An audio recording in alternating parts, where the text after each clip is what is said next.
সম্মানিত দর্শক, আজকের শিরোনামটি জামাত নিয়ে। নেতৃত্ব সংকটে জামাত। আওয়ামী লীগ জমানাতে শেখ হাসিনার সামনে দাঁড়িয়ে কথা বলেছি। আওয়ামী লীগ জমানাতে যখন জামাতের নাম উচ্চারণ করার মতো জামাতের কোনো নেতা ছিলেন না, তখন জামাতকে নিয়ে লিখেছি, বলেছি সভা, সমিতি, সেমিনারে, পত্র পত্রিকাতে। 2012 সনে কাদের মোল্লা, এই কাদের মোল্লা, সেই কাদের মোল্লা নয়, এই লেখাটা এত সোজা ছিল না। দেলোয়ার হোসেন সাঈদীকে নিয়ে পত্রিকায় সম্পাদকীয় লেখা জামাতের কোনো নেতা সাহস পেতেন না, তার লেখা ছাপাও হতো না, কিন্তু আমি সেই কাজটি করেছি। এর কারণ হলো গণতন্ত্র ছিল। আবার যখন 2009 সনে আমি প্রথম পার্লামেন্টে ভাষণ দিই, তখন জামাতের বিরুদ্ধে আমি ভাষণ দিয়েছিলাম, এবং সেই ভাষণের যে বক্তব্যগুলো, এটা আমার জ্ঞান থেকে, জানা থেকে দিয়েছিলাম, এবং এখনো পর্যন্ত সেটা পরিবর্তন হয়নি। কিন্তু তারপরেও জামাতের প্রতি যখন অন্যায় করা হয়েছে, জুলুম করা হয়েছে আওয়ামী লীগের পক্ষ থেকে, তখন জামাতের লোক প্রতিবাদ না করলে আমি কিন্তু প্রতিবাদ করেছি। এবং সবসময় যখন জামাতের নাম কেউ নিত না, তখন এই সংগঠনটির নাম নিয়ে নেতাদের সাথে সরাসরি কথা বলে তাদেরকে রাজনৈতিকভাবে আমার মতো একটা ক্ষুদ্র মানুষের যতটুকু সাহায্য সহযোগিতা করা দরকার ততটুকু করেছি। কিন্তু একটা বিষয় লক্ষ্য করছি যে জামাতের মধ্যে তরুণ বলেন, বা আমি এদেরকে চিনি না, সামাজিক মাধ্যমে একটা বিশেষ সমর্থক শ্রেণী তৈরি হয়েছে, যারা যে কোনো তাদের মতের অমিল হলেই অকথ্য ভাষায় গালাগাল দেয়। আপনারা যারা সেফুদাকে, সেফায়েতুল্লাহ সেফুকে গালি সম্রাট হিসেবে অভিহিত করেন, যে সেফুদার মতো কেউ আর গালি দিতে পারেন না, কিন্তু এই যে অনেক লোক সামাজিক মাধ্যমে এসে দেখে মনে হয় তারা জামাত, তারা যে অকথ্য ভাষায় গালাজ করেন, তাতে আমার কাছে মনে হয় এদের কাছে সেফায়েতুল্লাহ সেফু শিশু। এখন আপনি দাঁড়িয়ে আছে, টুপি আছে, আল্লাহ রাসূলের নাম মুখে আছে, কিন্তু অশ্লীল এবং অশ্রাব্য ভাষায় আপনি যে কোনো মানুষকে, আপনার অপছন্দের মানুষকে, আপনি তার বাপ মা তুলে তার জন্ম বৃত্তান্ত নিয়ে, সে কার সন্তান, কার মা, তার মা কেমন, তার বাবা কেমন, এমন সব অশ্লীল অশ্রাব্য ভাষায় গালাগাল দিচ্ছেন। এগুলো রীতিমতো কবিরা গুনাহ। এত কবিরা গুনাহ যে 100টা ধর্ষণও যদি কেউ করে, আমার কাছে মনে হয় ওই গালাগালিগুলো তার চাইতে বেশি ওই লোকগুলো যারা এই গালাগালি দিচ্ছে তাদের উপর আপত্তিত হয়। একজন লোকের উপর মিথ্যা আরোপ করতে গিয়ে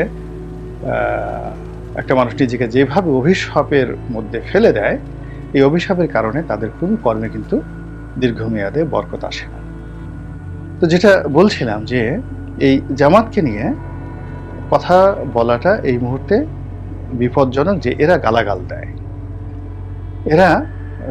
দেয়, এবং একটা সময় যখন বিএনপি এবং জামাতের সম্মিলিত শক্তি ছিল, এরা রক কেটে দিত মানুষের।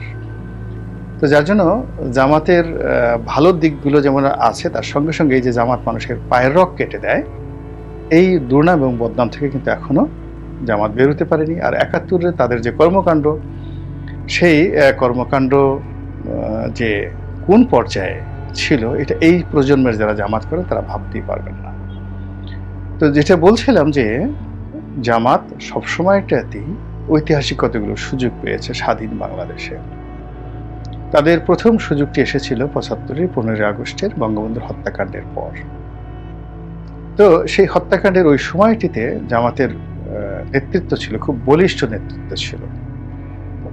গোলাম আজম সাহেব ছিলেন, আব্বাস আলী সাহেব ছিলেন, আরও অনেকে ছিলেন, মতিউর রহমান নিজামী, আলী হাসান মুজাহিদি, কাদের মোল্লা থেকে শুরু করে সবাই জামাতের যত গ্রুপ তারা ছিলেন। কিন্তু তারপরও জামাত ঠিক 1 মাসও সেই সুফলটা ভোগ করতে পারেননি। জিয়াউর রহমান সাহেবের সাথে তাদের সম্পর্কটা কিন্তু নষ্ট হয়ে গিয়েছিল।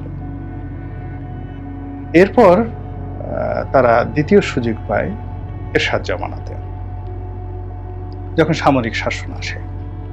কিন্তু এরশাদ সাহেবও 1 থেকে 1.5 মাসের বেশি তাদের সাথে সম্পর্ক রক্ষা করতে পারেন। ফলে জিয়াউর রহমান সাহেব যেভাবে জামাতকে ট্যাকেল দেওয়ার জন্য জামাতের এন্টি গ্রুপটিকে কাছে ডেকে নিয়েছিলেন, তদ্রুপ এরশাদ সাহেবও ঠিক সেম জিনিসটা করলেন। তিনি মাওলানা মান্নানকে ধর্মমন্ত্রী বানালেন এবং তিনি জামাতের যে এন্টি গ্রুপ আছে তাদেরকে কাছে ডেকে নিলেন। এই গেল জামাতের দ্বিতীয় পর্ব। জামাত আওয়ামী লীগের সঙ্গে একটি রাজনৈতিক সমঝোতা করল। তো সমঝোতা করার পর ৮৬ ইলেকশনে গেল, কিন্তু সেই সম্পর্কটা তাদের টিকল না। খুব অল্প সময়ের মধ্যে তাদের মধ্যে সেই সম্পর্কটা নষ্ট হয়ে গেল। তো এভাবে আমি বলতে পারি, সবসময় বলতে পারি।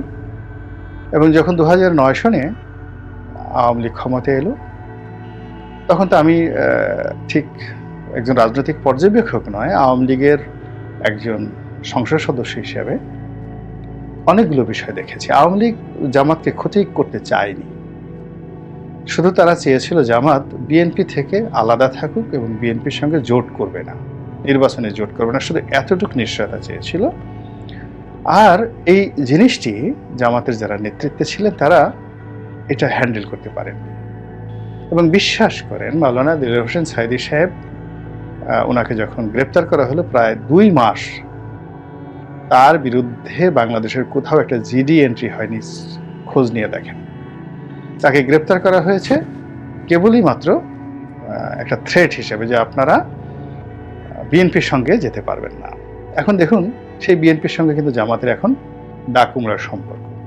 কিন্তু ওই সময় মতো তারা সিদ্ধান্ত নিতে না পারার কারণে তারা কি হলো, এই জামাতের যে শীর্ষ পর্যায়ের নেতৃত্ব, তারা আওয়ামী লীগের রোষানলে পড়ে এই নেতৃত্বটা তারা হারিয়ে ফেল। এখন যিনি জামাতের নেতা আছেন, খুবই দুঃসময় তিনি জামাতের সেক্রেটারি ছিলেন। মূলত তিনি সিলেটের জেলা পর্যায়ের তার যে রাজনীতি সেখানে সীমাবদ্ধ ছিল। জামাতের বিপদের সময় তিনি সেক্রেটারির দায়িত্ব নিলেন এবং পরবর্তীতে মকবুল সাহেবকে বাদ দিয়ে তিনি নিজে সভাপতি হলেন। কিন্তু যদি আজ গোলাম আজম সাহেব জীবিত থাকতেন, মতিউর রহমান নিজামী সাহেব থাকতেন, আলী হাসান মুজাহিদি থাকতেন, অন্যান্য যারা আছেন সবাই থাকতেন, তাহলে ডক্টর শফিকের যে লেভেলটা কোন পর্যায়ে থাকতো আপনারা নিজের একটু চিন্তা করেন। কিন্তু তিনি জামাতের মতো একটা বিরাট সংগঠনকে এখন নেতৃত্ব দিচ্ছেন। তার সঙ্গে সঙ্গে যদি জামাতের টপ 10 জন নেতাকে ধরেন, সেই 10 জন নেতার মধ্যে কারা? হামিদুর রহমান আজাদ, সেলিম উদ্দিন সাহেব, তারপর গোলাম পরওয়ার সাহেব, এরকম, এবং এই ডক্টর মাসুদও চলে আসছেন, তরুণদের মধ্যে চলে আসছেন। তো জামাতের যে মূল অবকাঠামো, যে সিস্টেমটা গড়ে উঠেছে, সেই সিস্টেমটা হলো সেই 2001 থেকে 2005 এই সময়টাতে জামাতের ক্ষমতা, সূর্য বীর্য সর্বোচ্চ পর্যায়ে।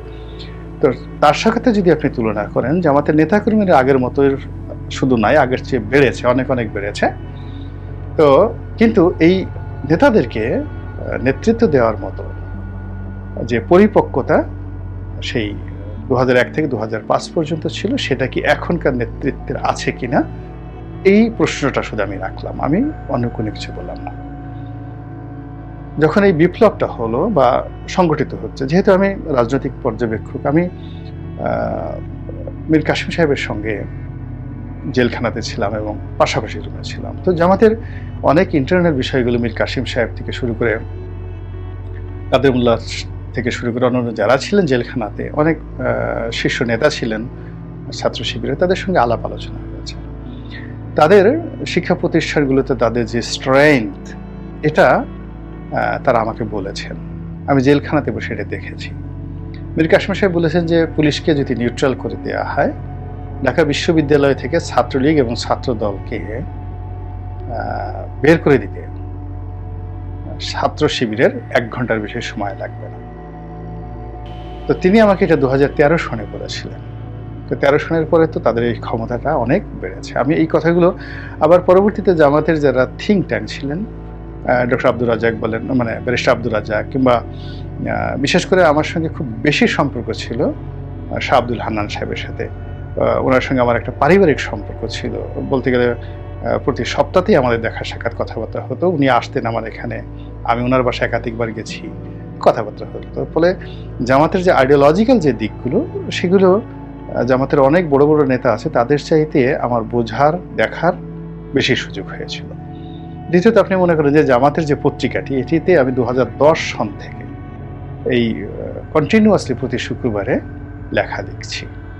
তো জামাতের যারা পাঠক, বিএনপি যারা পাঠক, তারা তো সবই নয়া দিগন্তের পাঠক। তাদেরকে প্রতি শুক্রবারে যে একটা সম্পাদকীয় আমি তাদের জন্য লিখছি, তো আমি তাদের মন মানসিকতাটা না বুঝলে তো জামাতের পত্রিকা এতদিন লেখা সম্ভব নয়। আর তারাও আমার লেখাটা সবচেয়ে বেশি, মানে জামাতের 1 নম্বর এডিটোরিয়াল, মানে নয়া দিগন্তের সবচেয়ে আকর্ষণীয় দিন হলো শুক্রবারে সম্পাদকীয়টি, এবং এই সম্পাদকীয়টি গোলাম মোল্লা রনি প্রথম দিন থেকে লিখে আসছে শুক্রবারে।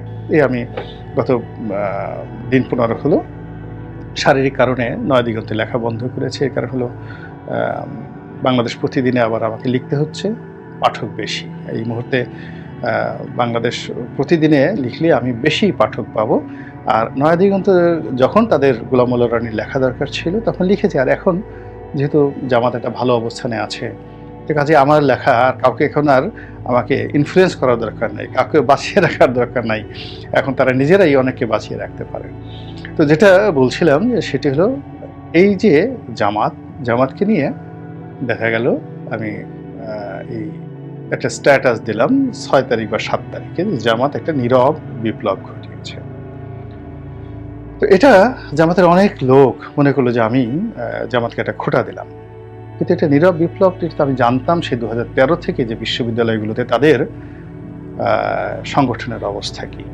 এই যে কোটা বিরোধী আন্দোলন হয়েছে প্রথম থেকে এই পর্যন্ত, সেখানে জামাতের অংশগ্রহণটা কেমন ছিল, কারা কারা করেছে, বিশ্ববিদ্যালয়ে কারা কারা আছে, ছাত্রলীগের মধ্যে কত অংশ জামাত আছে, এই জিনিসগুলো তো আমি 2010-12 সনেই জানতাম, ভালো করে জানতাম।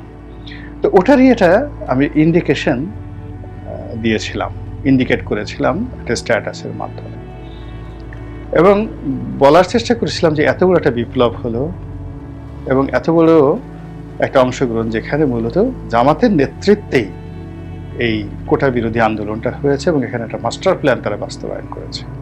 এবং দেখুন এখন আমি যে কথাটা সেই স্ট্যাটাসের মাধ্যমে সেদিন বললাম, এবং সেটা নিয়ে আবার আমার অপরিচিত একজন লোক, নোমানি নামক একজন লোক, তাকে চিনি না জানি না, সে আমার সাথে টেলিফোনে কথা বললো এবং একটা ইট ওয়াজ ইনফর্মাল ডিসকাশন, সে সেটাকে আবার রেকর্ড করে ছেড়ে দিল, সব জায়গায় ছেড়ে দিল, লক্ষ লক্ষ কোটি কোটি মানুষ সেটা শুনেছে। এবং ওটা নিয়ে সবাই বলেছে যে দেখেন রনি সাহেব, আমি বলছিলাম যে এই যে পরিস্থিতি আগামীতে আসছে, জামাত এখনো বুঝতে পারছে না যে তার জন্য কি পরিণতি অপেক্ষা করছে। আগামীতে যে পরিবেশ আসতেছে, জামাত সবার আগে বিপদে পড়বে, তারপরে বিএনপি বিপদে পড়বে। এই কথাগুলো, এটা কিন্তু দেখেন সেই যে ভাইরাল যে আমার কল রেকর্ড ফার জামাতের নেতার সাথে, মূলত সে মুনাফিকি করেছে, আল্লাহর গজব নাজিল হবে তার প্রতি। আমি বিরক্ত হয়ে বলিনি, বিকজ অনেকে আমাকে টেলিফোন করেছে, বিকজ আমি ইনফর্মাল ওয়েতে অনেক কথাগুলো বলেছি, অনেক প্রাইভেট আমি হেসেছি। কিন্তু সে যদি বলতেন আমাকে যে আমি আপনার টেলিফোনটা কল রেকর্ড করতে পারি, তাহলে আমি হয়তো ওই একই কথা বলতাম, কিন্তু আমার ভিতরে যে সাধারণ একটা রিল্যাক্স মোড সেটা থাকতো না। তো এইরকম অনেক নেতাকর্মী, সব দলই আছে, জামাতও আছে, বিএনপি আছে, যারা এইভাবে ডুয়েল রোল, মানে বিশ্বাস ভঙ্গ করে। দ্বিতীয়ত, যে কোনো একটা পরিবেশ সুযোগ আসে, সেই সুযোগটিকে গ্রহণ করার জন্য রাজনৈতিক নেতৃত্বের একটা যোগ্যতা থাকা দরকার আছে। তো সেই যোগ্যতাটা না থাকলে অনেক সুযোগ হারিয়ে যায়। এবং এখন দেখেন যে পরিবেশ এবং পরিস্থিতি তৈরি হয়ে গেছে, এই পরিবেশ এবং পরিস্থিতি সামাল দেওয়ার জন্য জামাত বলেন, বিএনপি বলেন, তাদের যে নেতৃত্বের যে গুণাবলীগুলো দরকার ছিল, আমার কাছে মনে হচ্ছে এই জায়গাগুলোতে যথেষ্ট সংকট আছে, এবং এই সংকটের কারণেই দিল্লিতে বসে শেখ হাসিনা অট্টহাসি দিতে পারছে, আওয়ামী লীগের লোকজন গোপালগঞ্জে তাণ্ডব চালাতে পারছে, এবং আরো অনেক আশঙ্কার কথা এখন বিভিন্ন জায়গাতে বলা হচ্ছে। আপনার এই কথা শুনে প্রথমে তো বললাম যে আমি লা হাওলা ওয়ালা কুওয়াতা ইল্লা বিল্লাহ বলে নিয়েছি। যারা গাল দিতে চান প্রাণ খুলে গাল দেন, আপনারা যে যত বেশি গালি দিবেন আমার সগীরে গুনাহ মাফ হতে থাকবে, আর আপনাদের কি হবে একমাত্র আল্লাহই ভালো জানেন।